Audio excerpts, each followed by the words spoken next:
Welcome to another video titled The Biggest Nuke in History. I'm Draco and I'm joined by, and today we're watching another Fern video. Where is he? Down here, Fern. We enjoyed this last video about North Korea prison death camps and how at least one of them survived and escaped to tell the tale.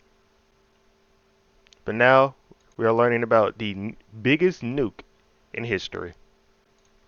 This is Little Boy, the atomic bomb that devastated Hiroshima. This is the H-bomb Castle Bravo, the most powerful nuclear weapon the United States has ever detonated. And this is RDS-220, also known as Tsar Bomba, the emperor of all bombs.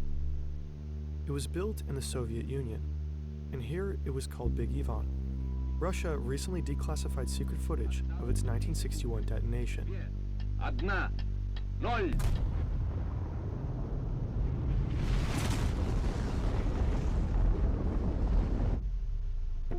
At 50 megatons, Tsar Bomba is the largest nuclear weapon ever detonated. It yielded the most powerful human-made explosion in history, about 3,800 times more powerful than the bomb dropped on Hiroshima. Jesus. If dropped over a major city, the consequences would be unimaginable. And if it weren't for a last-minute decision, it would have been twice as powerful, and perhaps twice as catastrophic. The lead physicist who engineered it was so unsettled by his creation that he devoted the rest of his life to campaigning against the nuclear arms race. This is the surprisingly unknown, terrifying story of Tsar Bomba.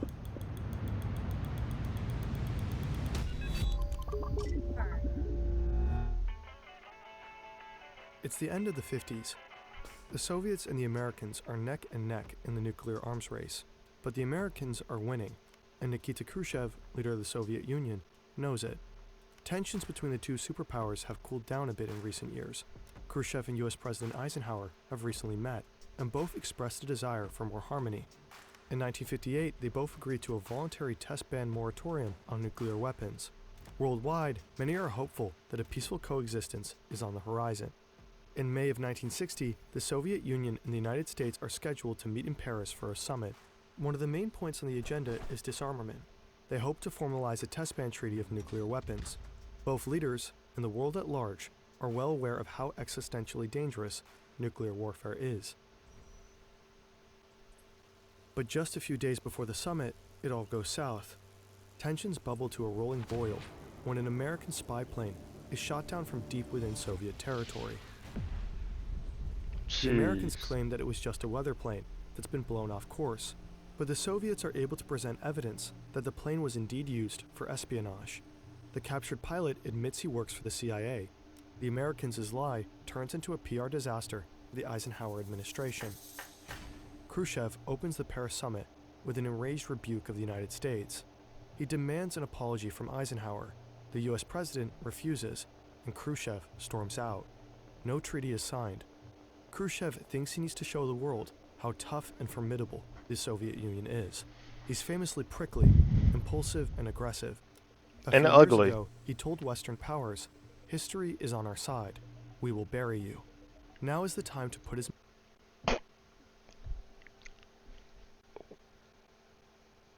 Was it real? In the end of the day, was it really on your side?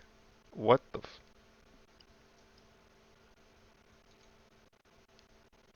Yo, Yeah.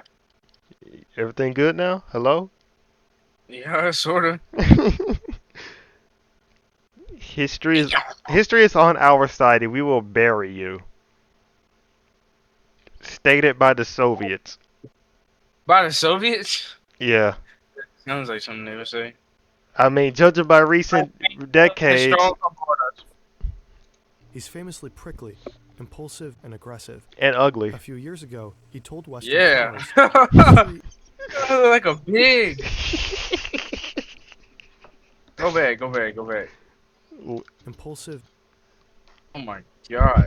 Why are politicians so goddamn fat, bro? I don't know. They're fat little pricks. Little rich. That one, the bottom right. Oh damn! That look like Boris Johnson. Nah, nah. Go back. Go back to the exit out of that one. This one? No, exit out of that one. Now go to the third row on the far right. This one. That, that's him. Click on it. Click on it. Now go to the other one. What?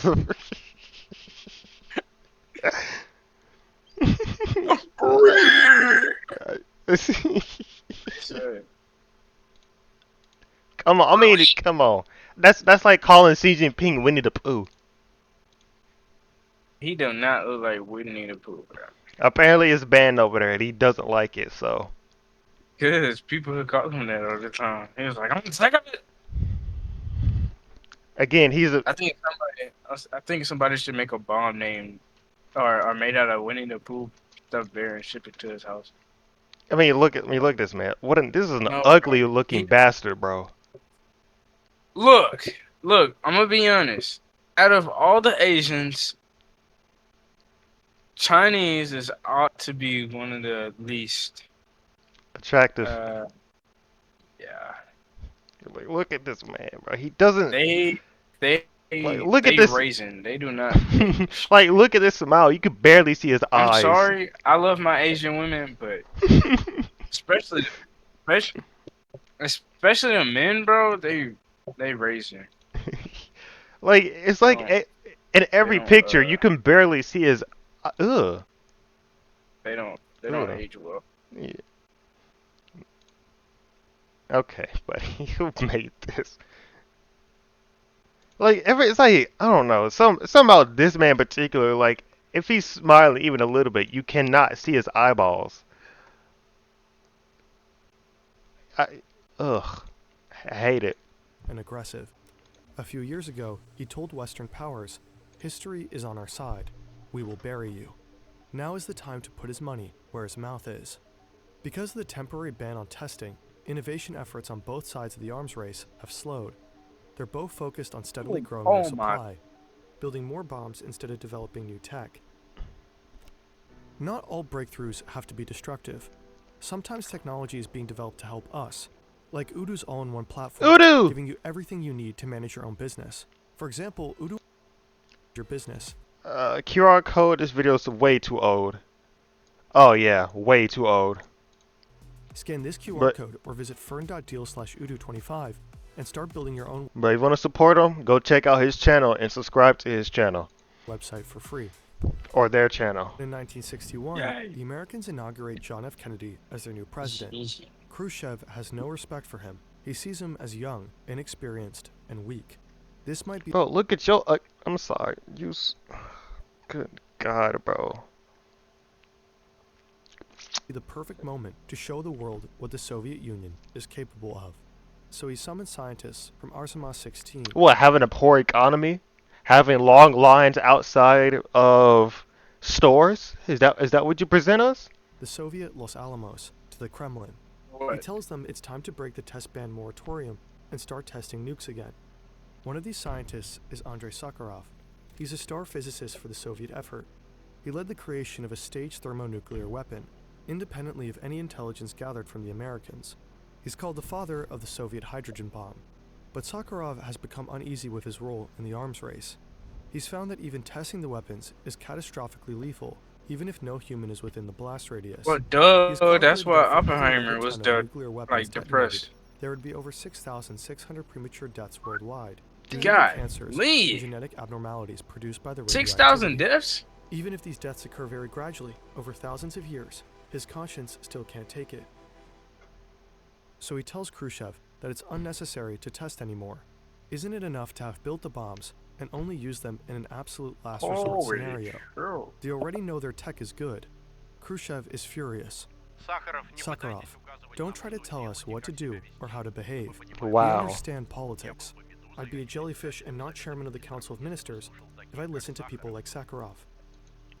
I'd be a jellyfish and not a chairman of the Council of Ministers if I listened to people like Sakharov. That's a crazy statement. Khrushchev demands that the scientists make suggestions. What kind of bombs should they develop? There's not a lot of new ideas ready to be tested. due to the recent focus on stockpiling over innovating. So someone simply suggests going bigger. Why not 100 megatons? Khrushchev loves the idea and latches onto it. 100 megatons is an absurdly high number. Up until that point, the most powerful bomb ever detonated was Castle Bravo, a 15 megaton bomb the Americans tested in 1954. It's such an unreasonable escalation, though. Like, dude, like, We didn't build nukes. We God. didn't build nukes to decimate a country. We built nukes to decimate like a town or city or something. Right, just Like to stop a war.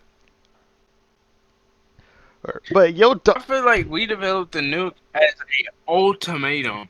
Like, yield now or yield after this yeah, devastating blow. I mean, that's what we did to Japan, man, right? But this is just so unnecessary.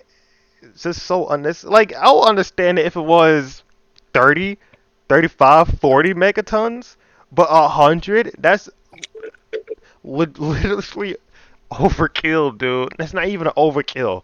That's overkill times 12. Blast power expended in all of World War II is 3 This megatons. complete And that obliteration. includes the bombs dropped on Hiroshima and Nagasaki.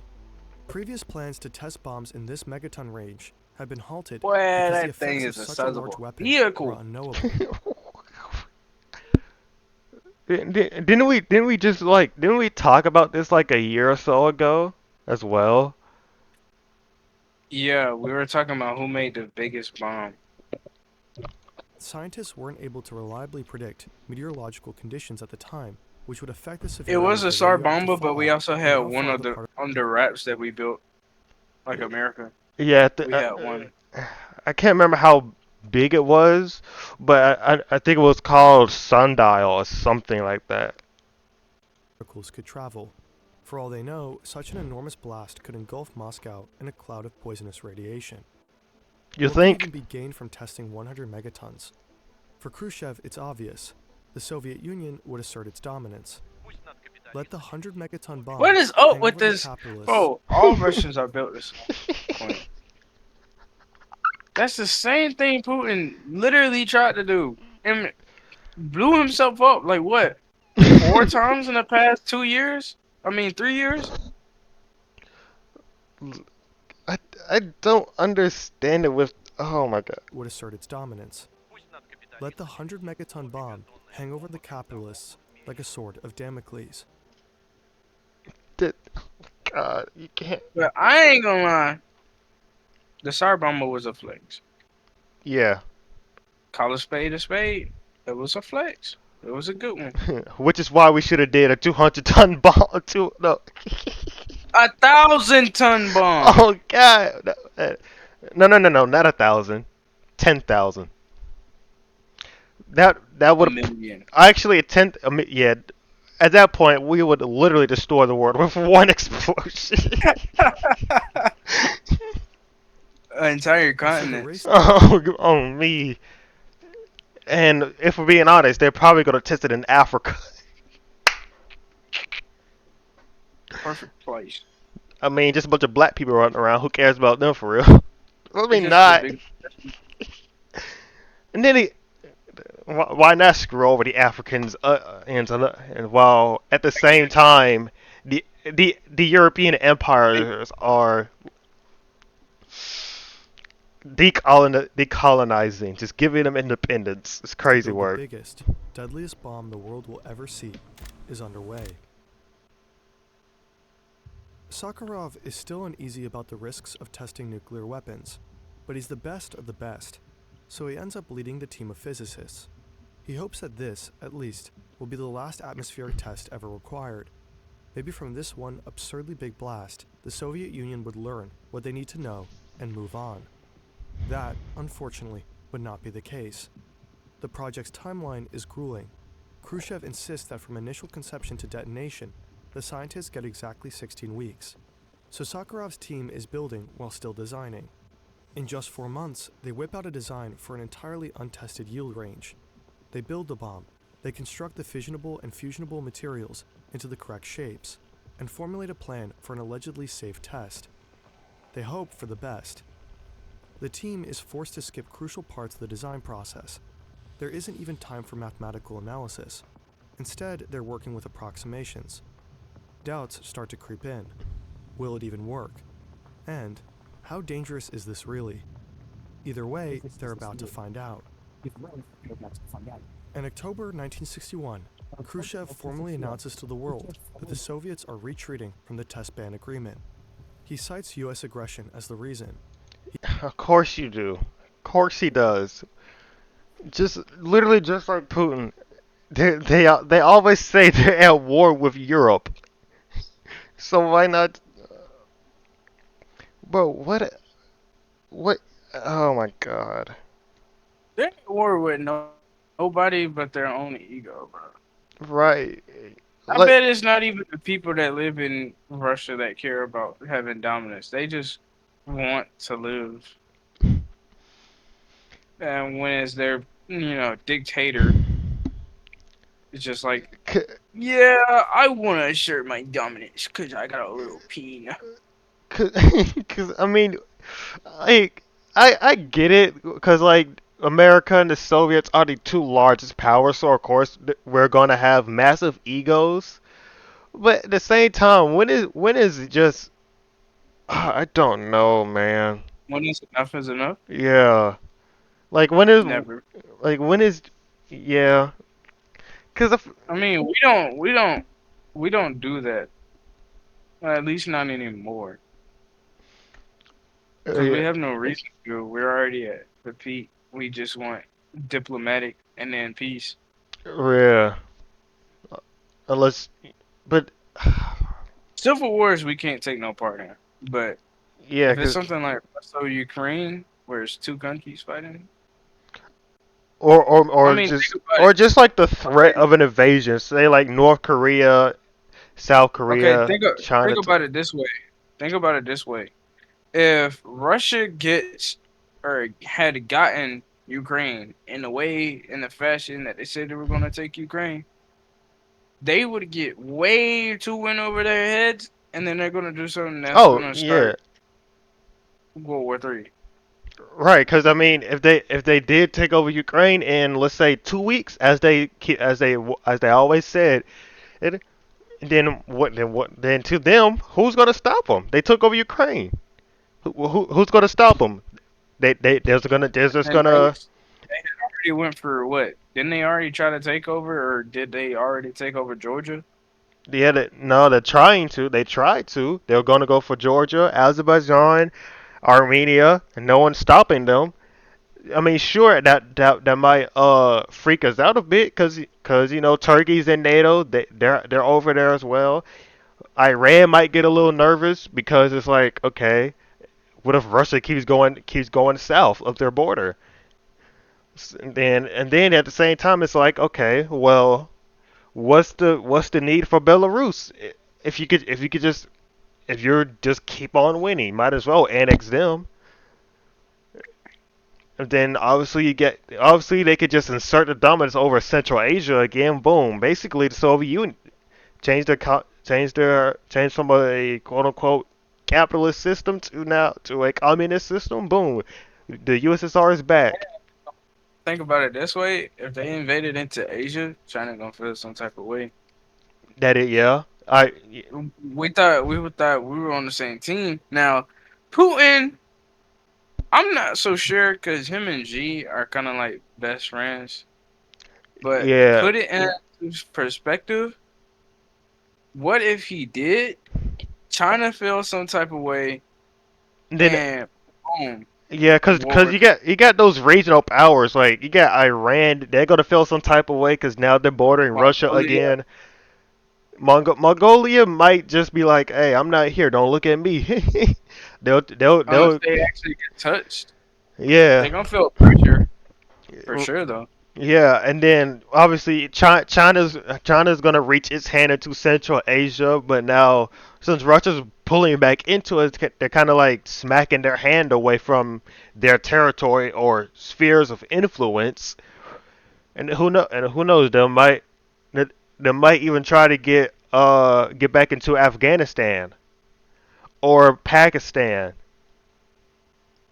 Yeah, so there's a lot of things that factor into the Russo-Ukrainian war.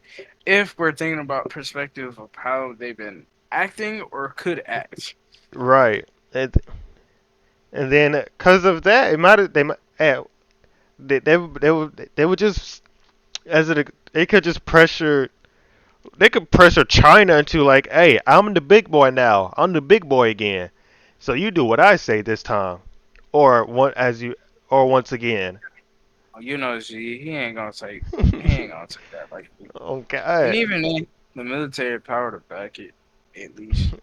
They actually do try to innovate their weapons Yeah. and all of that. Not to mention their AI systems, man. I bet their AI systems are absolutely nuts. Cause I'm already like getting thoughts of, oh, it's just gonna be the late '60s and early '70s all over again between the What, the Soviets. Cold War? Yeah, with the Soviet. Well, not only that, but with the Soviets and China, because they had border clashes. It's just. See, that's what I'm talking about, bro. It's gonna be back to where we started. Putin, if Putin does so called try to establish historical borders and go down the same route that this man that we're watching going through. But then at the same time, it's like those other countries gained independence from Russia technically. So it's like, so what was the point if we're just gonna be back under Russian influence? Because now No, all the now those that's like the whole deal with the Russia-Ukrainian war. They yeah. don't want that. They gained independence for a reason. So now all 34, 35 years of independence from the main USSR country is like, well, okay, we're just back under Russia again. It's gonna be what's it called? Reluctantly. Yeah. He hints his scientists are developing bombs in the megaton range. Now that the world knows what Sakharov's team is up to, the pressure is on for the physicists to deliver a viable weapon. Otherwise, the whole point, propaganda value, will be lost. The world reacts with fear, outrage, and protest. The value will be lost. The world reacts. Why he smiling? I don't like this smile. with fear.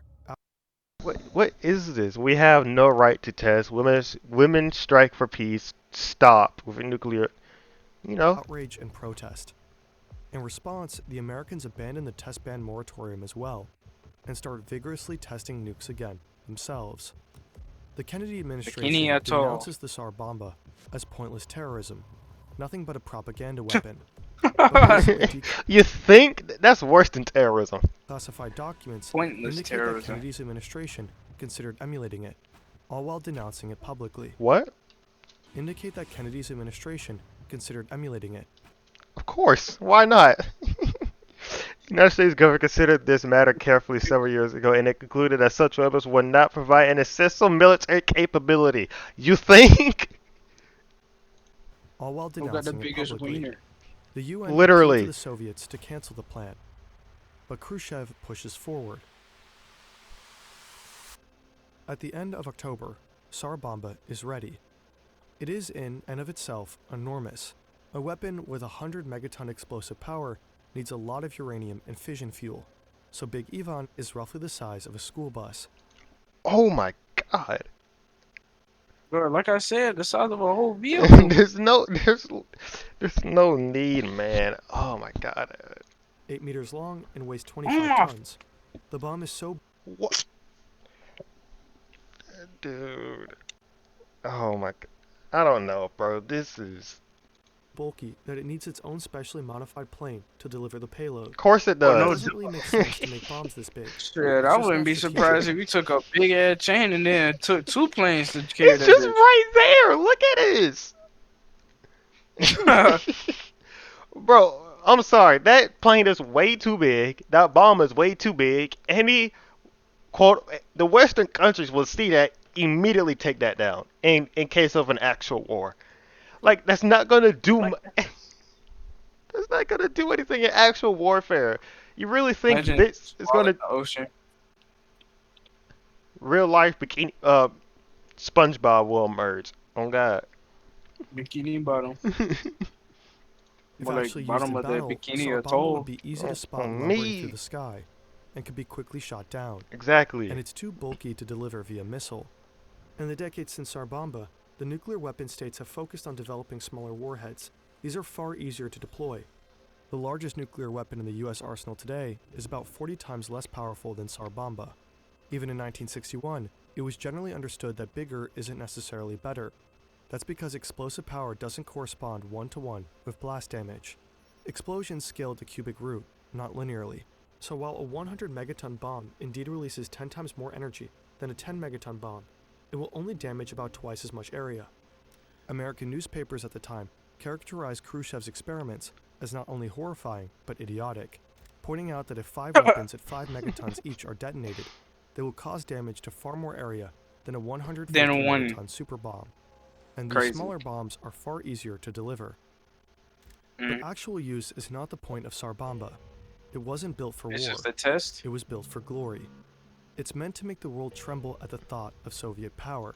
That is ginormous, my guy. God damn, But dude. just the if it is when it's laid horizontal like this, just the height is double of this man, almost. That is huge. That's basically the size of a plane. The size of a jet.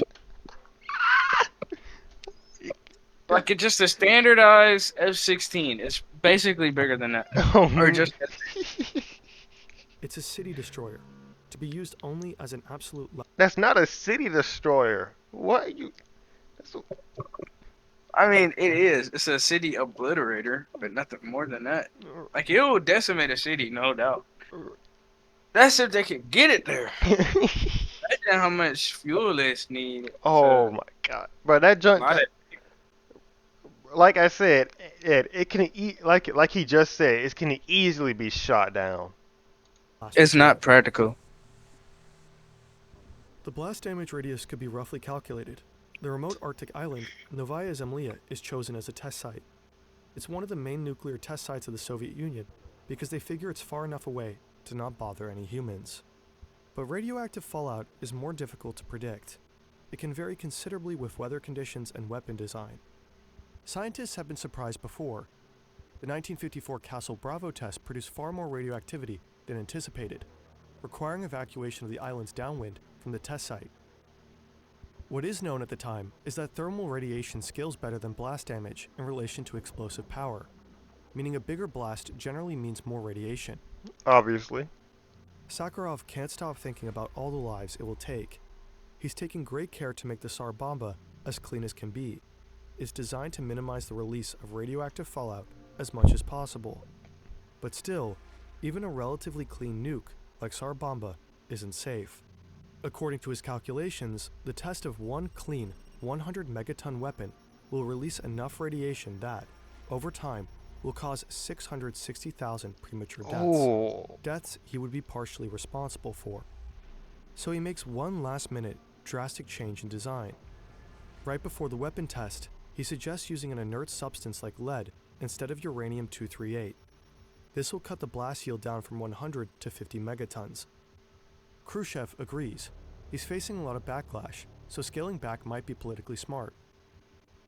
As long as the triggering device works and the bomb goes off, the world will still know Tsar Bomba is capable of detonating 100 megatons if the Soviets ever feel they need to in the future, just in case they ever need to take out New York City or Los Angeles all in one go.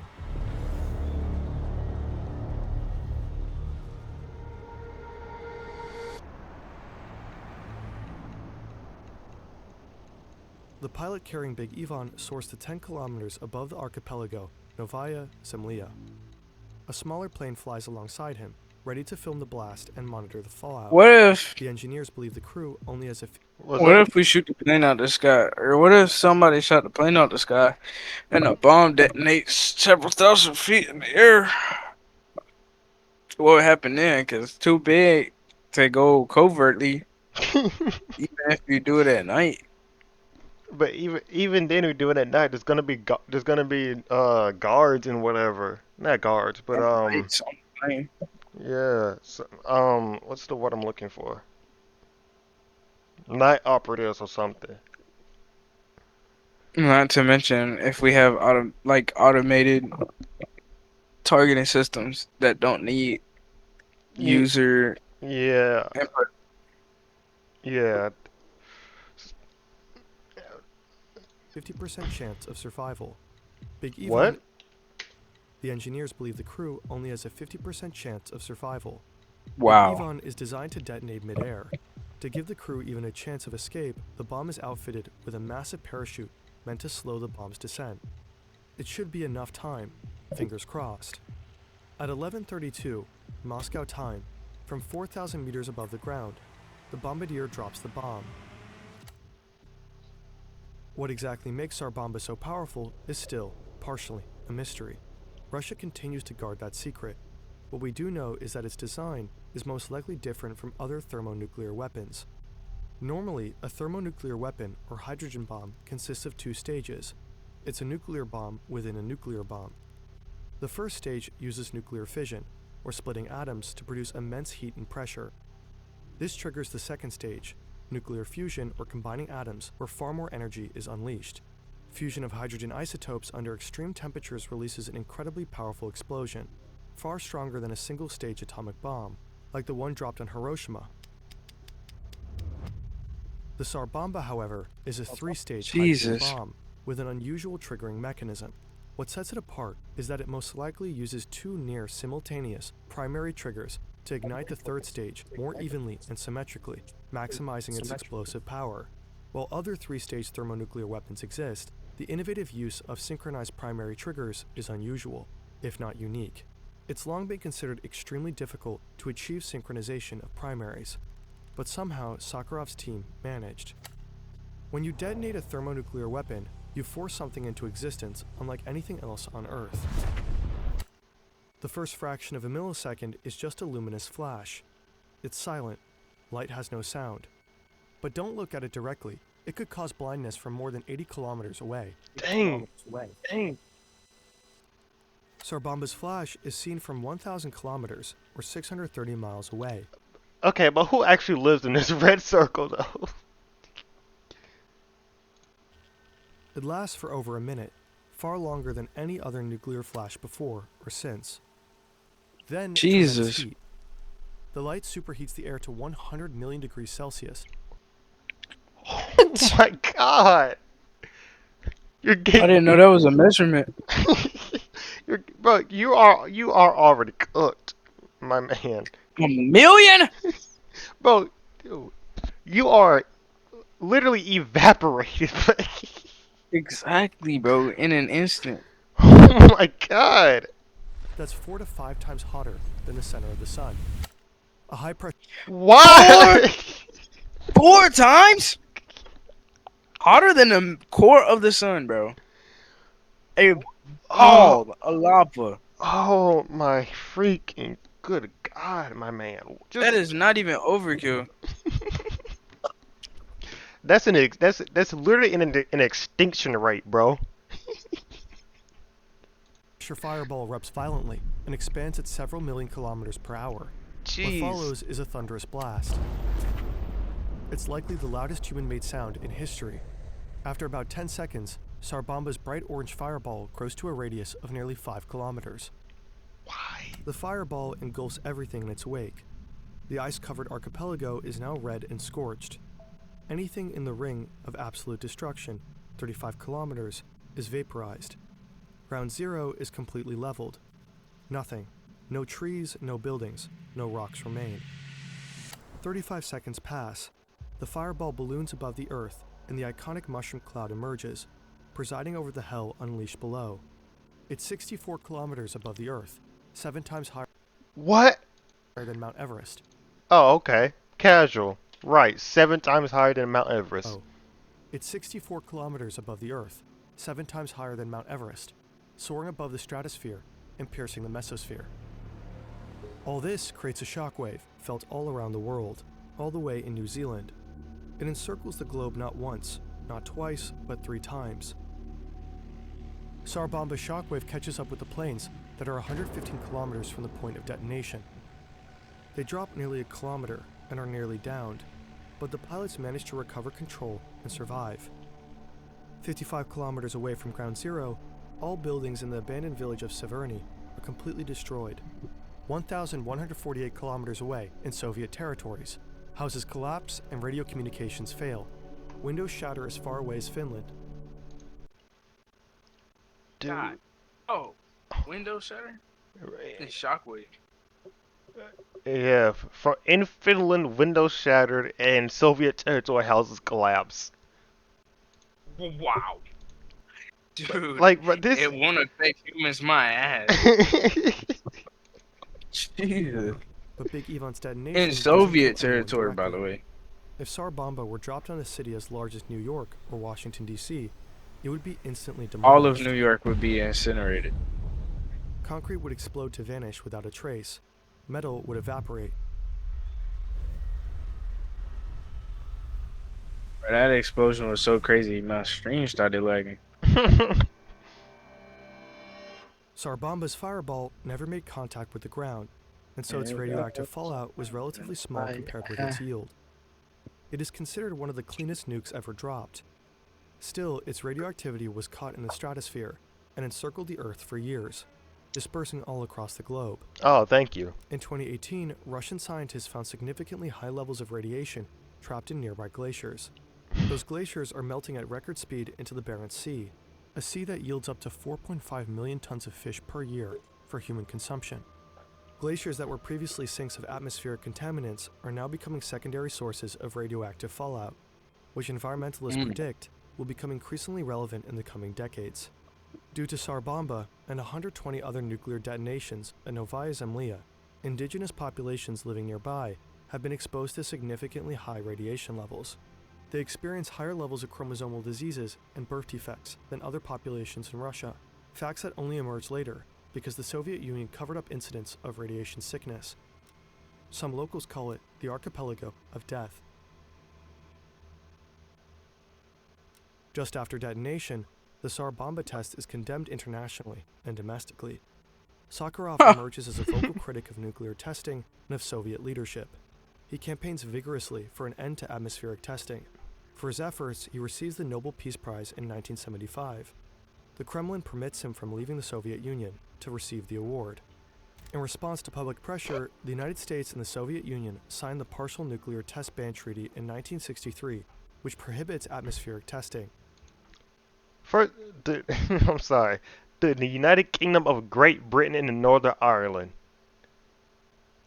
Just call yourself the UK at this point. Like, I get it, that's like your official name, but still. No, United Kingdom of Great Britain is cool, but don't add North Ireland. I take offense to that. Nowadays, people often say that if Tsar Bomba was good for anything at all, it would be for catalyzing this treaty. When brought up, it's often dismissed both in the United States and the former Soviet Union as a reckless political stunt, a weapon too impractical and dangerous to ever be attempted by anyone else. But Khrushchev is hardly the only person in history intent on creating the biggest blast possible. Recently declassified files from the United States indicate that plans had been underway to build much, much bigger bombs. In the 1950s, Edward Teller, father of the US hydrogen bomb, was obsessed with creating the biggest bang possible. He and his team were working on 2 secret projects called Gnomon and Sundial.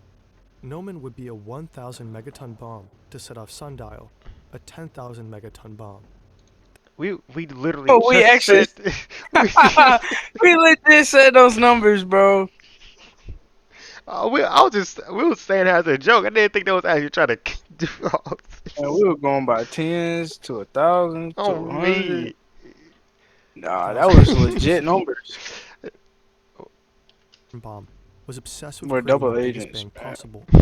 He and his team were working on 2 secret projects called Gnomon and Sundial. Gnomon would be 1,000 megatons. It would be used like a primary to set off Sundial, which would be 10,000 megatons. That's bro, you can. That's I'm literally. sure. I'm sure. I'm sure those plans are gonna fail regardless. But Yeah, but even they were successful, dude. I don't know. I'm glad I'm on this side of the border. What you think we'll use it on Mexico? I'm just saying, just in general. I'm glad I'm in these four borders, bro. So true. I rep the flag, bro. Nomen and Sundial. You're never gonna find no no American like me.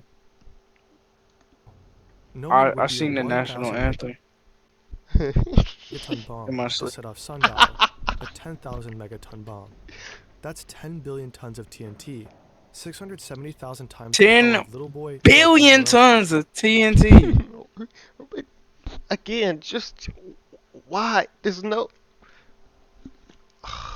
Billion tons of TNT, 670,000 times the power of Little Boy dropped on Hiroshima. At least enough to burn all of France. A country destroyer. Quite literally. A, that. So wait. So we went from a city destroyer, and America tried to make an entire country destroyer, or at least had I don't think plans. we tried. Yeah, I think we had planned. I don't think we actually attempted it. Cause we just to even think about testing it, or even to house it, would be extremely dangerous. Just to store it, like even if you take the warheads out of it and just moving it around, all you hear is that dink, boom. Literally almost the entirety of Texas. As you said with France, just literally, look at this. Jesus. French mainland is 200. He said burn. Now think about the shockwave. Oh no, the shockwave's gonna be felt all across the world. At least 10 times over. So it will burn this much, this many miles, 213. Yeah, 213,000 miles.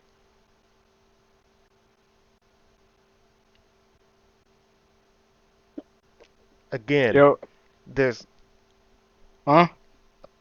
there's just no need, man. Like what?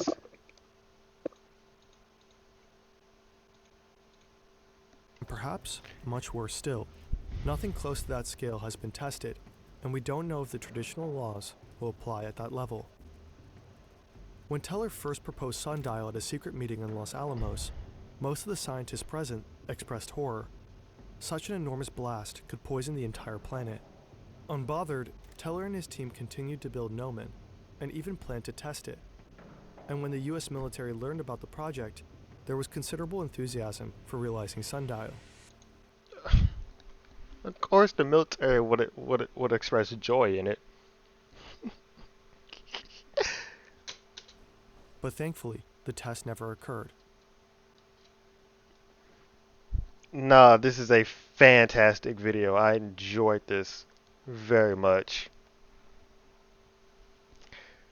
I have no idea what happened to bro.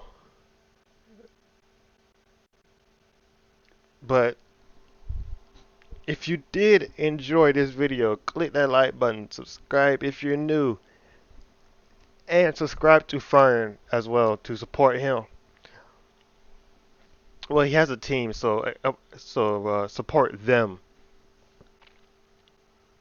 But yeah, I don't got anything else to say besides Like, yeah, and if you ever become a leader of a foreign country, do not make Nomen or bomb. Sundial or He and his team were anything much worse than a what he said. 1,000 megaton bomb tons of TNT off sundial. a 10,000 megaton bomb. Just be That's 10 just billion be tons of TNT. Switzerland. Yeah. Just stay neutral. Don't make a 10 billion Or of bomb. sundial, a 10,000 megaton bomb. That's 10 billion tons of TNT. Okay. It's absolutely wild. Alright. Jesus. Peace out.